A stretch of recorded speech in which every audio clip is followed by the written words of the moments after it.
विधान परिषद निवडणुकीला आता अवघे 48 तास शिल्लक राहिलेले आहेत। मात्र नाशिक विधान परिषद निवडणुकीमध्ये नेमकं कोणाला मतदान करायचं याबाबत महाविकास आघाडीचा अद्यापही निर्णय झालेला नाही। आपल्यासोबत ठाकरेंच्या शिवसेनेचे नेते वसंत गीते आहेत। भाऊ, नेमका निर्णय कधीपर्यंत होणं अपेक्षित आहे?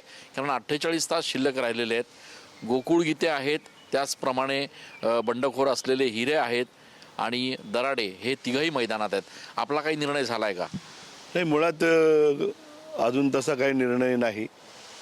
आमचे ग्रामीणचे दौरे मेर्लेकर साहेब घेत आहेत, दत्ता गायकवाड घेत आहेत आणि मतदार नोंदणीवर आमचा भर आहे। त्याच्यामुळं BLO नेमणे ह्याच्यासाठी आमचं पहिले प्राधान्य असेल। बहुतेक उद्या आमची कोर कमिटीची बैठक होईल आणि आदरणीय संजय राऊत मेर्लेकर साहेब आणि आदरणीय उद्धव साहेब यांच्याशी चर्चा करून तो निर्णय होईल।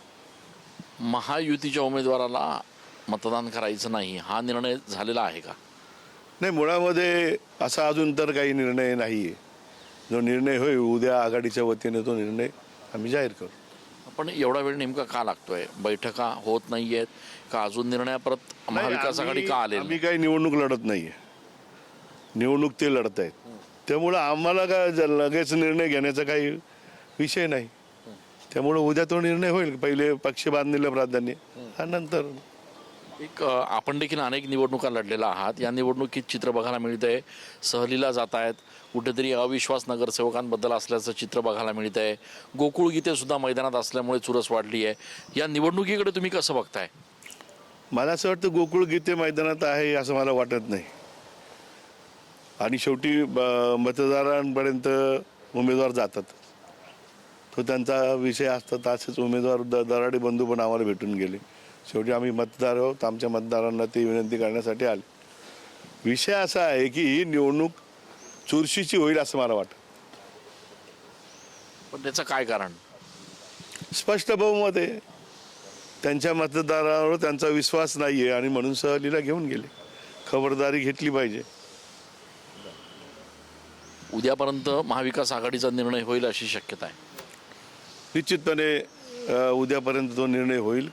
पक्षाच्या कोर कमिटीमध्ये आदरणीय उद्धव साहेब, आदरणीय संजय राऊत यांच्याशी चर्चा करून मेर्लेकर साहेब, दत्ता गायकवाड आम्ही सगळे एकत्र बसून आमची कोर कमिटी आणि आघाडीचे काही मंडळी त्यांना घेऊन तो निर्णय होईल।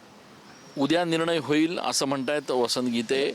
महाविकास आघाडीची भूमिका जी आहे ती उद्याच्या कोर कमिटीच्या बैठकीनंतर निश्चित होणार आहे आणि त्यानंतर ठरेल की नेमकं मतदान करायचं। दरम्यान या संपूर्ण निवडणुकीमध्ये ज्या पद्धतीनं नगरसेवकांना सहलीवर घेऊन गेलं जात आहे, ज्या पद्धतीची प्रक्रिया सुरू आहे, त्याच्यामुळे ही निवडणूक नेमकी कुठल्या दिशेनं चालू आहे असा देखील प्रश्न या निमित्तानं उपस्थित होतो आहे। कॅमेरा पर्सन आकाश येवलेसह मी चंदन पूजाधिकारी, TV9 मराठी।